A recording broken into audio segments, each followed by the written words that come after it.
Olá, bom dia. Está começando mais uma edição do Acontece Agora com as principais notícias desta quinta-feira. São 11 horas da manhã pelo horário de Brasília. Vamos aos destaques de hoje. Já foram confirmadas 99 mortes depois do rompimento da barragem da Vale, em Brumadinho, Minas Gerais. Os bombeiros entraram no 7º dia de buscas. 259 pessoas ainda seguem desaparecidas. Até o momento, 57 corpos foram identificados. As equipes de resgate trabalham pelo 7º dia seguido. E a partir de amanhã está programado um revezamento para que os profissionais possam descansar. As buscas ficam cada vez mais difíceis à medida que passam os dias. Nesta quarta-feira, os bombeiros conseguiram encontrar 14 corpos e a expectativa é de que muitos outros ainda estejam soterrados. Por causa do estado de decomposição em que os corpos se encontram, há maior dificuldade do reconhecimento facial e por impressões digitais das vítimas. Com isso, já estão sendo adotados os exames odontológicos e de DNA. O Corpo de Bombeiros já programa usar máquinas mais pesadas para auxiliar no trabalho de buscas dos desaparecidos. Para moradores como Pedro e Teresa, ainda há esperança de encontrar um irmão que está desaparecido. Eles próprios cavam e se arriscam na busca. O foco de tudo é a procura do meu irmão, né? Que ele era sitiante aqui da Vale, vizinho da Vale, né? Aí, e ele é um dos perdidos no meio deste monte de entulho aí. E meu desejo maior é que encontrasse ele, porque a dor está muito. Onde se constrói uma área administrativa abaixo de uma barragem. Isso foi assassinato. Terminando de enterrar minha sobrinha, meu cunhado está desaparecido, N colegas. E aí, quantos órfãos, quantos filhos, quantos pais, quantos amigos, quantos vizinhos. Uma comunidade indígena da região está sofrendo com a contaminação da água do rio Paraopeba para o seu abastecimento. Mas os indígenas decidiram permanecer na área. Eles tirou uma parte da nossa reserva, eles cortaram, mataram uma parte, mas nós somos um povo de resistência, então nós não vamos sair daqui, nós vamos continuar, mesmo que o rio morreu, mas nós vemos que a natureza depende da gente, para nós estar preservando. A grande perda para nós é os peixes, porque as caças em si a gente não caçava, a gente não permite caça aqui dentro, mas a pescaria a gente usa. E a Vale tenta se recuperar após a queda de 24%, levando a perda recorde de 71 bilhões de reais em valor de mercado. A mineradora teve a maior perda da história do mercado brasileiro. Ainda assim, na tarde de ontem, as ações da Vale subiram mais 9,2% após a divulgação do plano de ação para desativar barragens como Brumadinho. Após a tragédia em Brumadinho, a Vale sentiu de imediato, pois o mercado não demorou a reagir. As ações da Vale caíram 24%. Depois do rompimento da barragem em Brumadinho, a Vale despencou na bolsa. E em apenas um dia, a empresa perdeu 71 bilhões de reais em valor de mercado. Essa já é considerada a maior perda da história, superando até o recuo que a Petrobras teve no ano passado, quando a empresa perdeu mais de 47 bilhões de reais.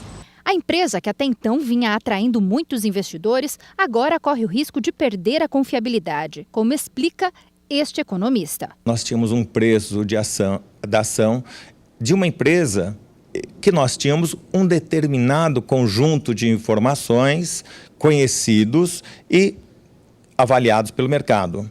Repentinamente, durante um fim de semana, durante um grave acidente, uma série de aspectos desconhecidos e incertos relacionados à atividade operacional chamaram a atenção de todos os acionistas.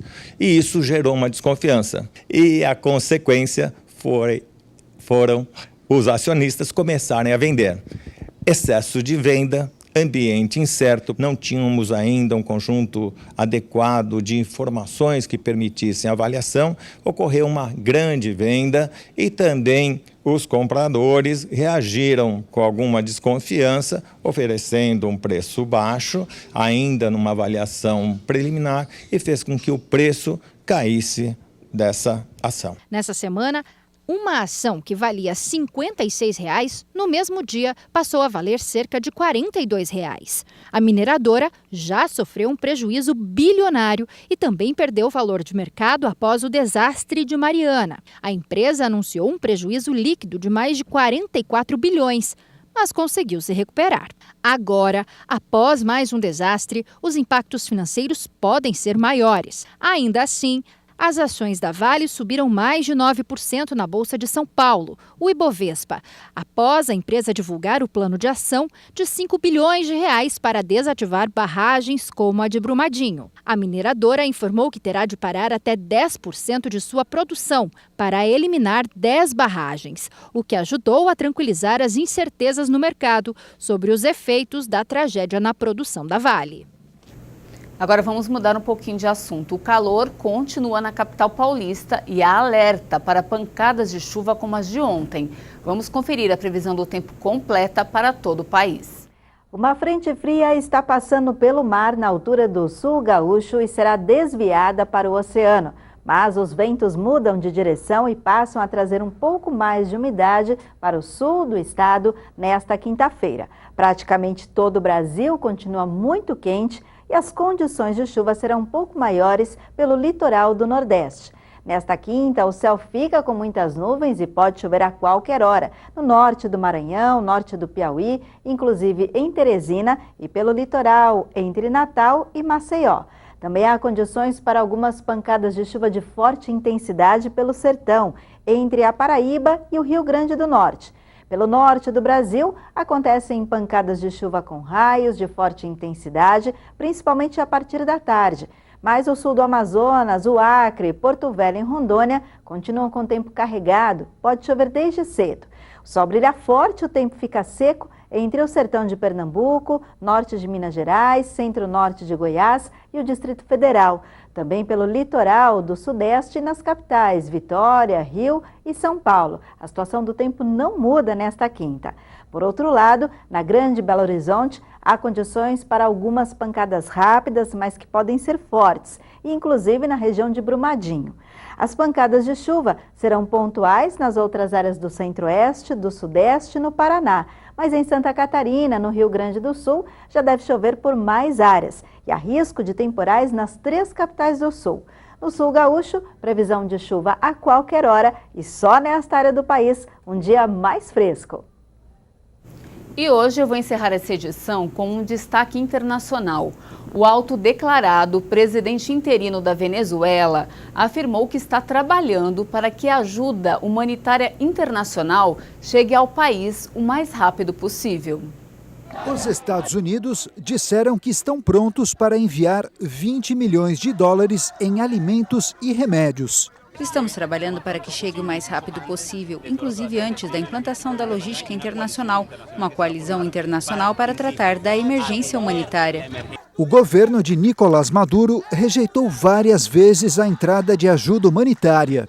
Segundo Maduro, que atribui a escassez às sanções de Washington, diz que a medida abriria as portas para a intervenção militar americana. A oposição foi às ruas nesta quarta-feira para pedir aos militares que não reconheçam Maduro como presidente. Guaidó se autoproclamou presidente interino depois que a Assembleia declarou Maduro como usurpador. O segundo mandato de Maduro é considerado por muitos como ilegítimo, por ser resultado de eleições fraudulentas. Eu fico por aqui, mais informações você confere ao longo da nossa programação. Um ótimo dia para você e até mais!